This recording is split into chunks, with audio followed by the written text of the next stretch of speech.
What's going on, Kansas City? This is Jakobi, the host for Hometown Flavors of Kansas City, and today we have Chef Shaq. How you doing? Good, how are you? Oh, I'm doing pretty good. Listen, she got something crazy for y'all today. You gotta let us know. Chef Shaq, what are we dealing with here? Where'd that come from? We got Cajun shrimp and mac stuffed turkey leg. It was just something I was playing around with. Just playing around. Yeah.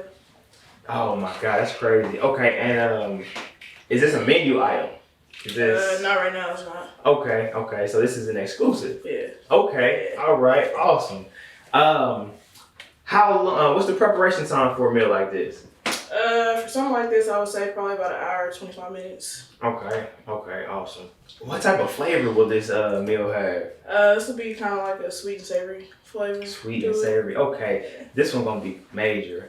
All right, well, let's get into it. I'm excited. Let's go. All right. We got our noodles here that we want to get to boiling.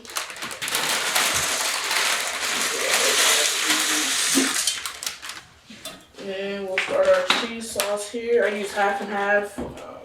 You can use milk or heavy cream. I prefer to use half and half. Cheese sauce. That sounds like an important factor. Yeah. Oh yeah. All right, so from the town, Kansas City. What school did you go to? I went to culinary school in Emporia, Kansas. Actually, is where I went. Nice. Yeah. But as far as high school, I went to Bishop Miege High School. And Bishop Miege. yeah. Okay, I know a little bit about Bishop Miege. Yeah. Catholic school. Hey, my basketball game was pretty hype. I went to J.C. Harmon. J.C. Harmon, nice. I think we played them a couple of times in basketball. All right, so what we got going on here? So this is one of the cheeses that I use for the cheese sauce. Just a block of cheese I cut up in half, and then I cut them in squares and just helps it melt a little quicker. Okay. Could you use any type of cheese? Or? Yeah, you can use whatever type of cheese you want to use. Yeah. This has more of a cheesy flavor and it thickens the sauce up a little bit, so I like to use this one. I'll throw a couple of these here. So tell me about your thought process while you're in the kitchen. You just in the zone. You just zoned out. What's your thought process? My thought process, man. Usually it just depends really on the event and how many people I have, but really just making sure I get it done and it's right and it's good and everybody loves it. You put a lot of pressure on yourself. And when you're even preparing everyday meals, it's like typical dinner. Yeah, I think I do, honestly. You can't just cook, huh? Yeah, I can never just cook. Always something. I like to ask the chefs. We're gonna do something different here. So we get everything going. I said we got noodles cooking. Yep. You starting cheese sauce, correct? Mm-hmm. Okay. So we got everything going. So let's do. I'm gonna ask you a couple questions. You gotta answer them quickly as possible. Don't think about it. Don't think about it. Okay. So question number 1: what's the most difficult dish you had to prepare? I'd have to say probably lobster tails. Lobster tail. Yeah, Why was that difficult for you? Just making sure you cut those right and peel them right and make sure they're cleaned correctly so you're not getting people sick. It's probably the most important thing when working with lobster. Okay, question number 2. Let's go with what's the most popular item you've made? Mac and cheese. Mac and cheese. Mac and cheese. Heart and soul. Yeah. Okay. It's definitely fan favorite. Okay, fan favorite mac and cheese. Y'all hear that? Hometown flavor, mac and cheese. Hit up. Okay, tell us about some of your food inspirations. What's some of the chefs you look up to? I have a couple of chefs that I follow on Instagram. For instance, Chef Nell and Chef Rico. They're both black chefs that I follow. Chef Nell, she lives in Cincinnati, and Chef Rico, he's in North Carolina. And all their food that they make is super, super dope. They're killing it. I definitely look up to them for when I do a lot of my menu items. Okay. Yeah. Okay, nice. And you mentioned Instagram, so can we find you on Instagram? Oh yeah, the Food Shack. It's my Instagram handle on there. It has a lot of my work on there as well. Okay, and it's the Food Shack. The Food Shack. Okay, yeah. the Food Shack. Mm-hmm. Yes, sir. Add some cheese to this. It's starting to melt a little bit. Okay, so we're gonna add some more cheese to the. Okay. Yep. Never get too much cheese. So we had the block of cheese that you cut up. Mm-hmm. Got that going. It's starting to melt. And then we're gonna add more cheese. Yes, sir. It's the key to macaroni. I usually do a couple of handfuls of shredded cheese, sharp cheddar cheese. The more cheese, the better the macaroni. The more cheese, the better. Yep. Gotta have a lot of cheese. I usually add a little smoked paprika in there with it. Smoked paprika and the cheese sauce. Yep. Home. That sounds like hometown flavor right there. Yeah. Some of that in there. It gives it a little color. What's the biggest venue you've had to cook for?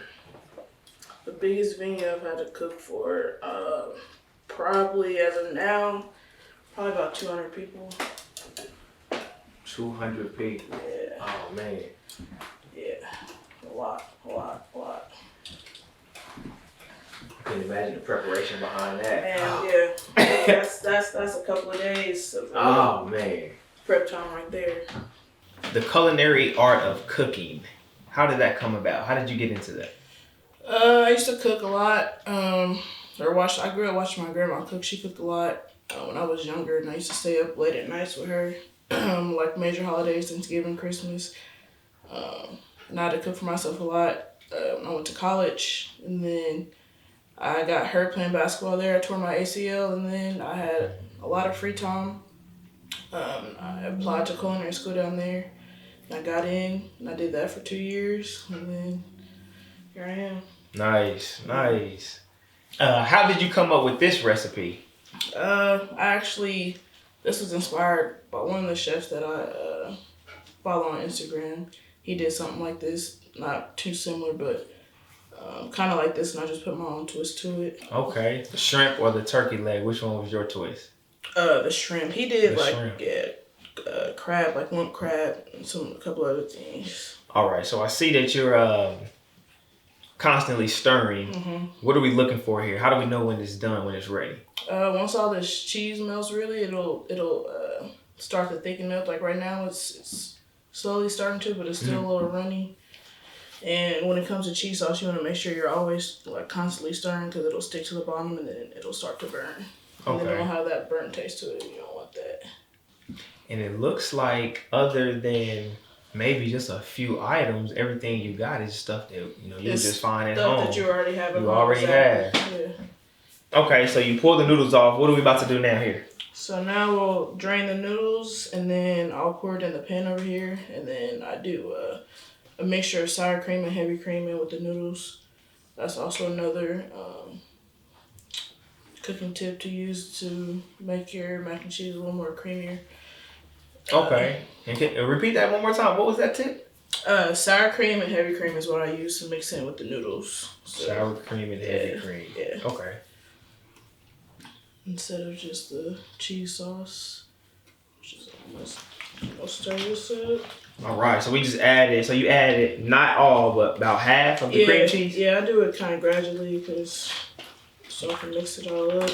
Okay, so we poured about half of the cream cheese sauce in here, mix it up. Yep, I'm gonna get a little bit more in here. Okay. And then once we get this all mixed up, you're gonna put this in the oven? Yep, we're gonna top it with the remainder cheese that you have left. Okay. Of your choice, and then we'll put it in the oven.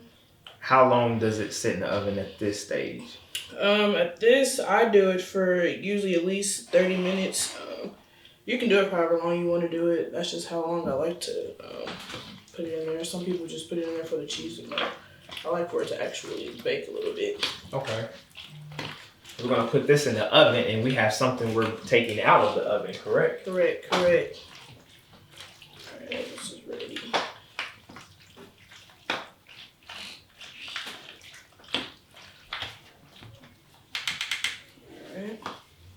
All right, so we got 2 turkey drumsticks, right? Yes, sir. Drum legs. How long did we let those smoke? I put those in there for about 45 minutes. Okay, 45 minutes Yes, smoke. We're getting this pan ready for some shrimp. About to saute some shrimp. What are we doing here? Talk to us. So here we're gonna season these bad boys. So I let them thaw it out in cold water, rinsed them, and then now they're ready to get seasoned. And you can use any type of shrimp, any type of. Yeah. Okay. These are just medium shrimps, but you can use whatever you want to use.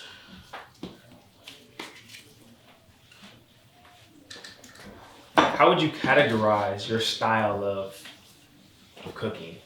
My style of cooking, I would say I'm really more of like soul food based. I do a lot of soul food type menus. So that's what I grew up on really. So soul food. Soul food based. I think everybody's a fan of soul food. Oh yeah, gotta be. I'll drop these bad boys in there.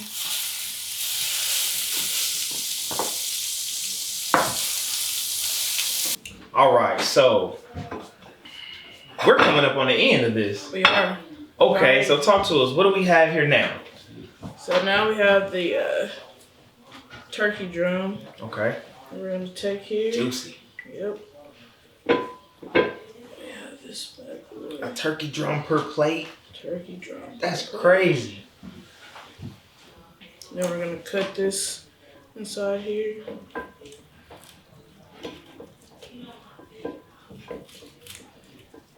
Kind of open it up a little bit.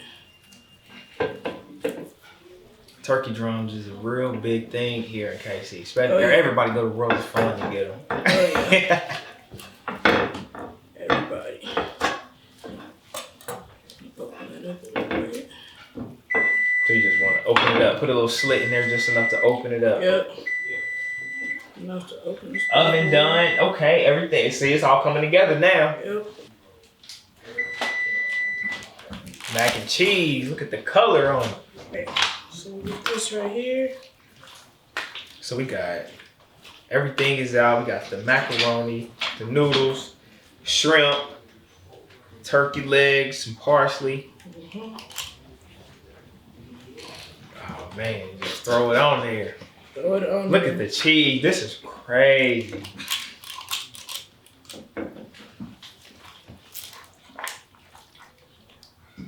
I'm shocked. I don't even know what to think. I know it's good. Like I know this is good.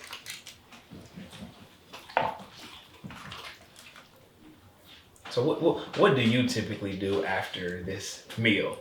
Like you should be out, right? You should be out, right?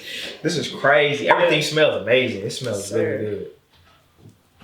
This one. You just keep going. Yep. That's crazy. Got you. This is for one. This is for one. For one. Oh man, look, KC. Y'all gonna have to get a hold of Chef Shaq. Look at these bad boys With on the here. shrimp.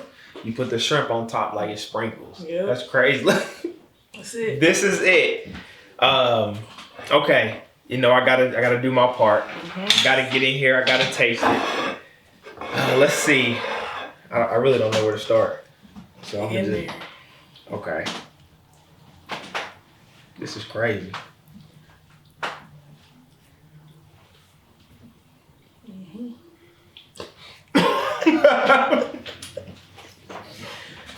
We all know what just happened. That's crazy. The flavor is amazing. The cheese, everything is very flavorful. Oh my God, I can't believe this is all for one. Yeah. Still, this for one. Okay. So tell us what's next. What's next for you? Eventually, I would like to get a spot where I can do pop-ups. I don't necessarily want a restaurant, but I want it to be a pop-up spot where people can come like on the weekends and chill a couple hours of the day. Yeah, so you can get in contact with me on social media. I have Instagram, which is _food_shack. And you can hit me up on Gmail for my email, which is thefoodshack816@gmail.com. Okay. I also have a Facebook too, which is The Food Shack as well. Jakobi, Chef Shaq, hometown flavors of Kansas City, bridging the gap between the consumer and the culinary artist.